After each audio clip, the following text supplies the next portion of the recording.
Assalamualaikum warahmatullahi wabarakatuh.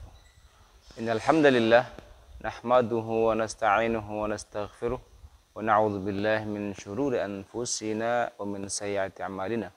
May yahdihillahu fala mudhillalah wa may yudlil fala hadiyalah. Asyhadu an la ilaha illallah wa asyhadu anna Muhammadan abduhu wa rasuluh. Amma ba'd. Rekan-rekan semuanya, kembali kita akan melanjutkan kajian kita mengkaji hadis-hadis Nabi Muhammad Sallallahu Alaihi Wasallam yang berkaitan dengan akhlak. Kesempatan kali ini kita akan mengkaji bagaimana pentingnya kita untuk menyambung tali silaturahim antara kita. Manusia adalah makhluk sosial, maka dalam bersosial ini manusia dirinya akan selalu mencari teman, rekan, keluarga. Maka pada kesempatan yang berbahagia ini kita akan mencoba mencari apa kira-kira petunjuk baginda Rasulullah Sallallahu Alaihi Wasallam yang berkaitan dengan menyambung tali silaturahim. Hadis dari Anas bin Malik radhiyallahu anhu, dia berkata bahwasanya Rasulullah sallallahu alaihi wasallam bersabda, "Man ahabba an yubsata lahu fi rizqihi wa yunsa'a lahu fi atharihi falyasil rahimahu." Riwayat Muslim dalam sahihnya dan Bukhari dalam sahihnya. Hadis muttafaqun alaih. Dan redaksi di sini adalah redaksi milik Muslim. Arti hadis ini adalah barang siapa yang ingin untuk dilapangkan rizkinya dan dipanjangkan umurnya, falyasil rahimahu, maka hendaklah ia menyambung tali silaturahim yang ia miliki. Rekan-rekan semua, pada hadis ini Nabi Muhammad SAW menekankan kepada kita semuanya bagaimana keutamaan daripada menyambung tali silaturahim itu. Maka pada pembukaan hadis Nabi mengatakan, man ahabba, barang siapa yang menginginkan, an yubsatalahu, ayyubsatalahu, untuk dilapangkan. Jadi barang siapa yang menginginkan untuk dilapangkan baginya, fi rizkihi, di rizkinya. Jadi hadis ini langsung berbicara kepada kita tentang keutamaan menyambung tali silaturahim. Yaitu yang pertama adalah dilapangkan rizkinya. Di sini kata-kata man ahabba, barang siapa yang menginginkan. Ini ada targhib atau mengajak kita semua untuk berlomba-lomba untuk menyambung tali silaturahim di antara kita. Adapun dalam pembahasan bahasa menyambung tali silaturahim ini macam-macam pendapat ulama. Dalam hal ini ahli hadis dan juga ahli bahasa. Pendapat pertama mengatakan silaturahim itu adalah yang ada kaitannya hubungan darah. Ayah, ibu, adik, kakak. Adapun keluar dari itu maka tidak termasuk silaturahim. Kemudian pendapat berikutnya ada yang mengatakan silaturahim itu paman pun masuk di sini, yang masih ada ikatan aqarib, keluarga dekat, itu masuk paman. Kemudian anaknya paman dan seterusnya masuk di sini. Jadi ada ikatan aqarib atau kekeluargaan. Pendapat yang lebih luas lagi mengatakan bahwasanya menyambung tali silaturahim ini iya yang hubungan sedarah, iya yang hubungan aqarib atau kerabat. Iya yang juga musaharah. Musaharah itu adalah hubungan persaudaraan yang dihubungkan dengan tali pernikahan. Saudara istri kita, kerabat istri kita, atau saudara suami, kerabat suami yang dihubungkan dengan tali pernikahan, itu pun masuk dalam ranah menyambung tali silaturahim yang dimaksud dalam hadis ini. Maka pendapat yang ketiga inilah yang banyak digunakan karena Rasulullah SAW menggunakannya dalam kata-kata yang sangat luas. Maka cakupannya mencakup keluarga sedarah, keluarga akarib, keluarga dekat ataupun musyawarah yang ada kaitannya dengan hubungan yang ada pernikahan. Jadi ipar dan sebagainya masuk di sini. Kerabat masuknya. Maka menyambung tali silaturahim ini dianjurkan oleh Nabi Muhammad SAW. Dalam hadis yang kita baca ini, barang siapa yang ingin dilapangkan rezekinya dan dipanjangkan usianya, maka fadilah, keutamaan yang dibawa oleh hadis ini bagi siapa mereka yang menyambung silaturahim itu adalah dua keutamaan. Yang pertama adalah rizkinya akan dipanjangkan, yang kedua usianya juga akan dipanjangkan. Maaf, rizkinya akan diluaskan, usianya akan dipanjangkan. Tapi tidak cukup di sini fadilah menyambung tali silaturahim. Dalam banyak hadis Nabi Muhammad SAW menekankan pentingnya untuk kita menyambung tali silaturahim.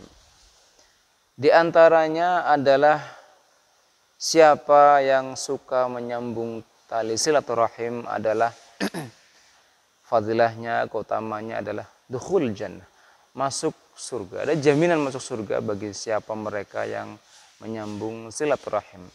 Suatu saat Nabi Muhammad SAW ditanya oleh seorang sahabat menanyakan, akhbirni bi'amalin, kata sahabat tersebut, ya Rasulullah, tunjukkanlah saya untuk sebuah amal, perbuatan yang masuk yadkhulunil jannah, yang masuk dengan perbuatan tersebut saya bisa masuk surga. Ada jaminan dengan perbuatan itu, dengan ibadah itu saya masuk surga. Nabi pun mengatakan, ta'budullah wa la tusyrik bihi syai'a, engkau menyembah Allah dan tidak menyekutukannya. Kemudian yang kedua, Rasul mengatakan tuqimus shalah, dirikanlah salat. Jadi yang pertama ta'budullah wa la tusyrik bihi syai'a wa tuqimus shalah. Baru yang terakhir Nabi Muhammad mengatakan tu'tiz zakat, tunaikan zakat, dan dengan penutup adalah tasil rahim. Jadi la tusyrik bihi syai', jangan engkau sekutukan Allah, kemudian tuqimus shalah, tunaikanlah salat, tu'tiz zakat, keluarkanlah zakat, dan yang terakhir adalah tasil rahim.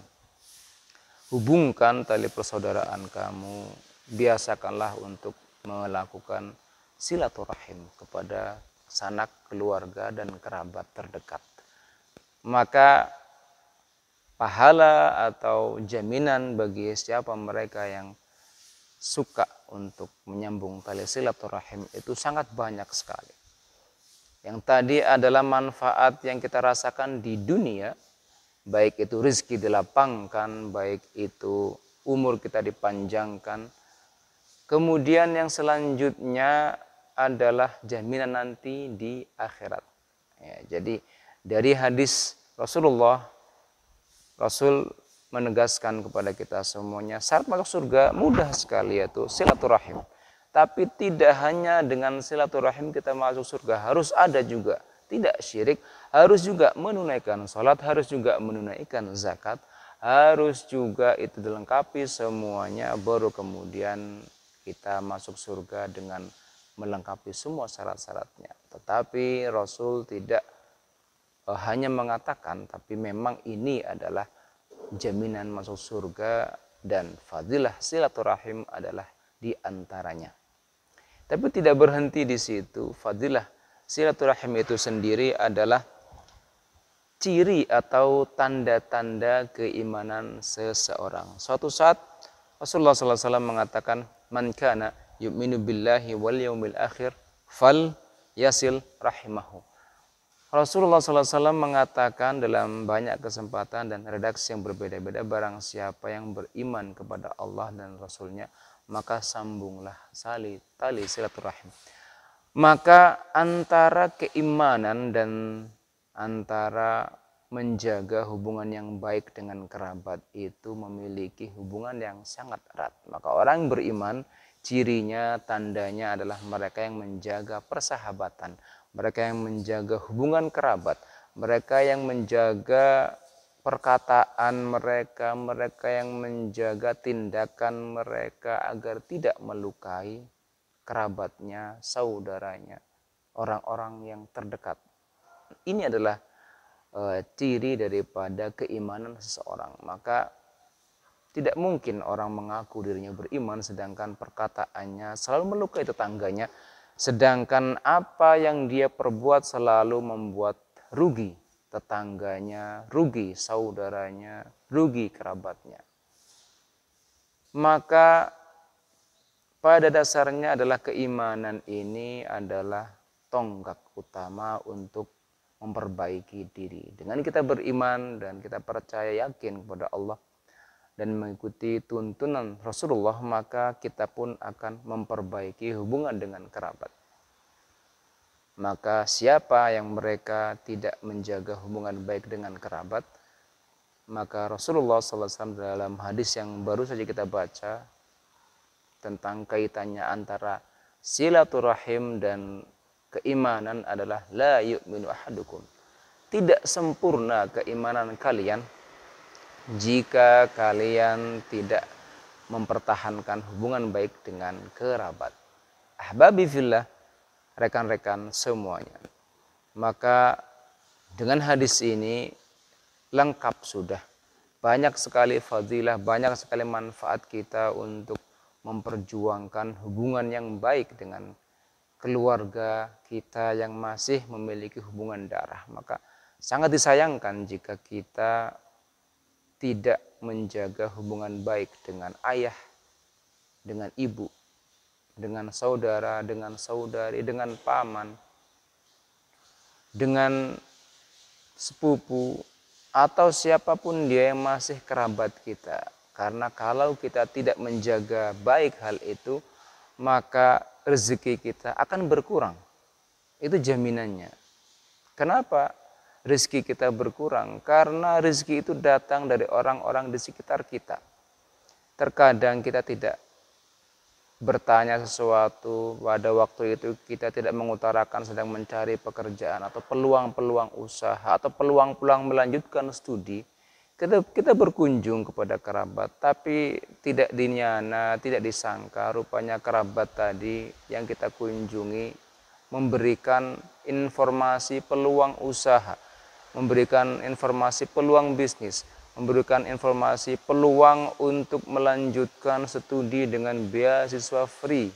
Semuanya akan terjadi jika kita menjaga keluarga, hubungan dengan keluarga dengan baik. Karena tidak mungkin orang lain itu akan memberikan kepada kita peluang, akan memberikan hal-hal yang baik kepada kita, entah itu bantuan atau apapun itu, kecuali dia merasa nyaman kepada kita.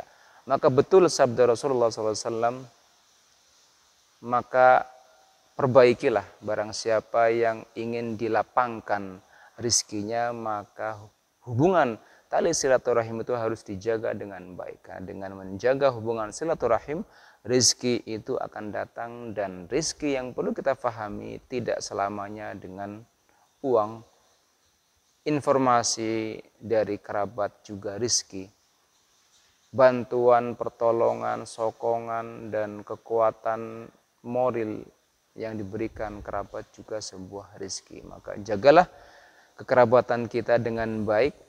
Jika kita ingin dilapangkan rezekinya, jaga pula kekerabatan dengan baik jika kita ingin dipanjangkan usia. Maksud dipanjangkan usia bisa betul-betul panjang usianya, atau nama kita akan selalu harum di hadapan keluarga kita karena kita selalu menjaga hubungan yang baik. Kita selalu datang pada mereka. Inilah yang diajarkan Nabi Muhammad Sallallahu Alaihi Wasallam untuk menjaga tali silaturahim di antara kita. Mudah-mudahan kita hamba-hambanya, pengikut-pengikut beliau yang kita mampu dan berusaha selalu mengamalkan sunnah beliau. Wabillahi taufiq wal hidayah. Wassalamualaikum warahmatullahi wabarakatuh.